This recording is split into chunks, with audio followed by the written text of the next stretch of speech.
We all have a certain type of story that speaks to us more than any other. Some people are drawn to romances or coming-of-age narratives or superhero origins. Maybe you've always had an affinity for biographies, war accounts, or monster stories. Do you ever stop and think about which kinds of stories hit you the hardest? I do. I think about it all the time, actually, because it's a big part of my job. I'm an urban fantasy writer, which means I write stories that take place where the world of our reality collides with a world of magic. I work in this genre because I love the juxtaposition of what we understand the world to be and what we dream the world could be. So, because I'm a writer, I spend a lot of time thinking about how stories are constructed. And because I'm a mother, I put a lot of thought into the messages behind the stories we feed ourselves and the stories we feed our children. As my career has progressed and my kids have grown, however, it's come to my attention that there's one kind of story we tell a little too often: the tale of the lonely misfit who finally finds their true, forever friends. So let me give you an example. Star Wars. When you take away all the special effects and the puppets and the laser swords, the first movie is a pretty simple, archetypical tale about a lonely kid, Luke, who sets off on an adventure. And along the way, he meets his true friends: Han Solo, Chewbacca, Princess Leia, the droids. By the end of the first movie, this whole group is ride or die. Star Wars isn't just about Luke Skywalker finding the Force or finding his destiny. He also finds his people. You know who else finds their people? Harry Potter, the Guardians of the Galaxy, Snow White, Neo, Arthur Dent, Mulan, Shrek, Frodo, Dorothy Gale, and Buffy the Vampire Slayer. In popular culture, this plotline is so popular, so beloved, that we don't even see it as a pattern. We tell it to every age, to every possible audience, but especially to children. Kids' media is full of this very well-intentioned paradigm about a lonely misfit who finally finds their true friends. In fact, that specific narrative is the one that most speaks to my own daughter, Matilda. This kid fell in love with stories about finding friendship as soon as she was old enough to hear them. First, it was the Rainbow Fish and Cars. Then later she found Up, How to Train Your Dragon, Paddington, even Matilda, the book that she was named after. Now that she's 10 and a reader, she tears through these stories by the dozen and is constantly hunting for more. The friendship paradigm speaks so strongly to Maddie because she herself has always struggled to find friends. She's always wanted to be with other kids, but even when she was little, they didn't seem to like her. When she met new people, she would get really close and speak just a little too loudly, and she never had any fear or self-consciousness. A lot of kids found this aggressive and off-putting, or at the very least, confusing. It was a lot easier to ignore her than to address this awkwardness, which unfortunately only made Maddie try harder. This predicament grew along with my daughter. As she got older, Maddie still hummed or sang to herself a lot. She asked awkward questions, and she didn't seem to pick up on any of the common social cues that we're used to giving and receiving. Eventually, we figured out that Maddie is on the autism spectrum, which means that her brain works in different patterns than mine does, or her father's, or most of her peers. One of the differences between Maddie's brain and the brain of an average kid her age is that her understanding of social interactions doesn't come naturally. In other words, she doesn't pick up on unspoken things. So, like all humans struggling to understand something, Maddie turned to stories. But so many of the books and movies and shows that she consumed only reinforced the idea that anyone can find a friend. And friendship is invaluable and precious, which is very confusing to kids without friends. This very popular, very beloved story is leaving them behind. It certainly left my daughter behind and stuck in a cycle. The older Maddie got, the more neurotypical kids noticed her differences and the less they wanted to do with her. At the same time, adults became frustrated with Maddie and began to treat her remarkable brain as something to survive rather than something to enjoy. Let me give you an example. When Maddie was 7, she took ice skating lessons, and that class remains one of the hardest things I have ever had to watch. The skate instructor wanted the kids to stand in a row in their skates, listen to a direction, watch the instructor perform it, and then, finally, try it themselves. Now, the other students understood, without being told, that the social norms of a classroom setting applied here. Maddie, however, couldn't understand why she should just stand there and listen when she came here to skate. So as the teacher started her lesson on how to skate, Maddie would be in the back of the room trying to skate. The other kids would turn and stare at her, which irritated and flustered the teacher, who Maddie continued to ignore. The result of all of that was that I would sit on a cold metal bench in the ice arena and watch my baby fall down hard over and over. Maddie would come home with bruises and once even a limp, but nothing the teacher said during class or I said later would change how her brain worked. The only thing my daughter learned from 6 weeks of skating lessons was how to get back up off the ice. I learned to make my husband drive her to practice. That's just one example of a trend that has filled Maddie's life and the life of a lot of kids who are, for one reason or another, socially atypical. Please try to imagine what it's like to have this kid who you think is pretty sensational, and all she wants in the world is friends to play with. Every TV show and book she chooses is about friendship.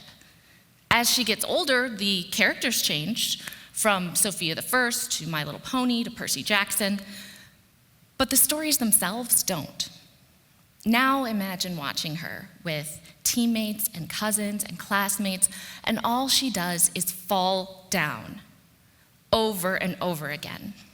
And you can't stop it. You can't protect her, because there's very little an adult can do to make other kids like her kid. Trust me, I've looked into it. Here's the problem with the friendship paradigm. It is so common and beloved to all of us that it's practically become a promise. Someday you will make friends, just like Twilight Sparkle, just like Harry Potter, just like Ash Ketchum. Magic might not be real, we tell our kids, but friendship is, and someday you'll have it too. Just wait for it. My daughter could not understand why she hadn't found these friends. She began to feel like there was something wrong with her, that she wasn't normal. That word, normal, is not one you're supposed to use around kids on the autism spectrum, and for good reason. As adults, we understand that the whole concept of normal is a flawed construct. But to kids, the idea that someone is not normal can be very powerful and very painful. I got so tired of watching my daughter hurt and get hurt by that. I literally couldn't sit on the bench anymore. But I had been conditioned with the friendship paradigm too. So instead of considering that there might be another way of thinking, my own biggest goal for my daughter became helping her find friends. First, I threw myself into autism care, all the therapies and treatments that are available now to help neurodiverse kids get along in a neurotypical world. And it helped. All of it helps in a lot of ways. But it didn't prevent this particular group of peers from seeing Maddie as awkward and uncomfortable. Which brings me to another big problem with the friendship paradigm. We might live in a world where you can video chat with Japan with the touch of a screen, but a child's world is still pretty small. On any given day, they interact with a small number of kids from a relatively small pool of options. What if those kids aren't the right people to see a unique child's incredible merit? When I finally had to admit that Maddie wasn't going to find her forever friends in her class at school, my next strategy became broadening her world. I figured if I exposed her to more kids, she would find the ones who would get her. We began spending all of our time going to the park, to public play areas, Girl Scouts, Sunday school, the library, anywhere with kids. We found a lot of confused tolerance, but no magical Harry Potter-like lightning bolt of compatibility. By last spring, I found myself scrounging around for any other places to take my daughter, and I had this impulsive idea. Somewhere she might meet other kids who liked Pokemon and Steven Universe and graphic novels. I offered to bring Maddie with me to a science fiction and fantasy convention where I was appearing as a speaker. Of course, I didn't say, so we can try to meet other kids who are into the stuff you're into. By then, I knew better than to get her hopes up like that. Instead, I pitched it as mother-daughter time. I pitched getting to see what mom does for her job, sleeping in a hotel, maybe finding someone to play Pokemon cards. Maddie immediately said yes, and then she asked if she could dress up. She knew about cosplay. I'd been showing her photos of costumes for years, and my own sister is a dedicated enthusiast. This is her. Then Maddie asked me if, with the big puppy dog eyes, if I would dress up with her. I never really got into cosplay, but I was already figuring I could throw on a hat or some plastic fangs and be done. So I said yes again. Then I asked, well, what do you want us to be? And Maddie said, fairies. It's okay, you can laugh, it's funny. Fairies. It's been almost a year and I still can't believe I walked right into that one. Should I have been surprised, though? Is this not my daughter, and do I not make a living writing about magical creatures who interact with the realistic world? What we understand the world to be and what we dream it could be, right? All right, maybe that's flattering myself. At any rate, we went to the con as fairies.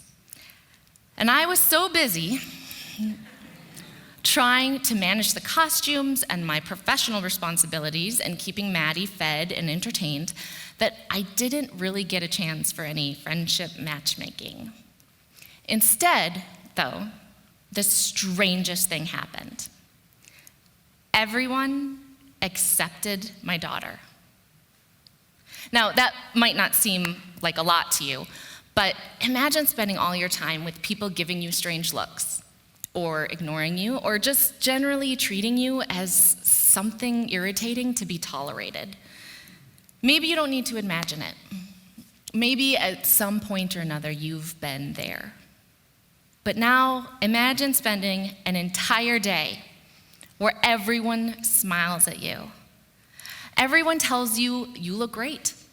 People want to take your picture and compliment your accessories and just generally treat you like you're perfectly accepted. My daughter spent a whole day with the shining sun of acceptance lighting up her fairy wings. Watching Maddie bask in acceptance was an incredibly powerful experience because it made me realize I've been feeding us both too much of the friendship paradigm. Like all her favorite TV shows and books, I'd put so much importance on friendship that I'd created pressure. Those stories and we had emphasized a lack. My whole career is stories, but somehow I'd forgotten that there are other things stories can teach us. And there are other ways they can connect us, and other ways we can connect each other, even if it's only for a day. Now, I'm not suggesting that we ditch the friendship paradigm. I love it too. In fact, most of the books I've written probably fit this description. But there's too many, and it's too much. We need more stories about alliances, teamwork, self-acceptance. There are stories like that. There are great stories like that. But my fellow writers, we need more of them.